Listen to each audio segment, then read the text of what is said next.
അങ്ങനെ നമ്മുടെ വാഴയിലൊക്കെ മഴ പെയ്ത് ഇന്നലെ നല്ല മഴയായിരുന്നു. മഴയൊക്കെ പെയ്ത് നിന്നിരുന്ന് നല്ല കൂപ്പ് വാഴയില വെട്ടിയെടുത്ത് വാട്ടിയെടുത്തിട്ടുണ്ട് കേട്ടോ. അപ്പം നമുക്ക് നല്ല കുഞ്ഞു മണിയൻ കുത്തിരിച്ചോറ് കൊടുക്കാം. നല്ല ചൂട് കുത്തിരിച്ചോറുണ്ട് കേട്ടോ.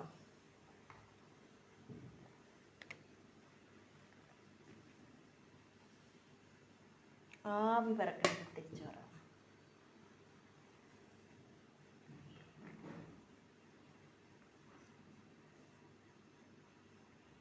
അങ്ങനെ കുത്തിരിച്ചിട്ട് കൊടുത്തു.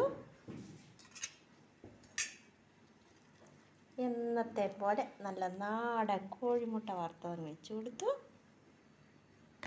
പൊതിച്ചോറ് എപ്പോഴും നല്ല ഹെൽത്തി ആയിരിക്കണം. നമ്മൾ കഴിക്കുന്ന ഫുഡ് എപ്പോഴും നമ്മൾ പുറത്തൊക്കെ വല്ലപ്പോഴും പോയി കഴിക്കുന്ന പോലെ അല്ലല്ലോ. അങ്ങനെ നല്ലൊരു മാങ്ങാച്ചാർ ഒഴിച്ചു കൊടുത്തു.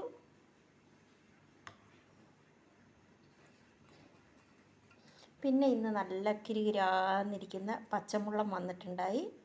അങ്ങനെ മുള്ളൻ കറിവേപ്പിലയൊക്കെ ചേർത്ത് വറുത്ത് അങ്ങനെ വെച്ച് കൊടുത്തു. പിന്നെ നല്ല ഇഞ്ചിയും പുളിയും വെച്ച ചമ്മന്തി.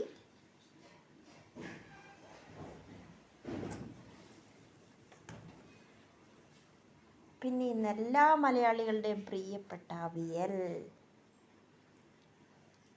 ഇന്ന് ഒഴിച്ചു കൂട്ടാനൊന്നും വേണ്ടെന്നാണ് പറഞ്ഞിരിക്കുന്നത്, കാരണം അവിയൽ മതി.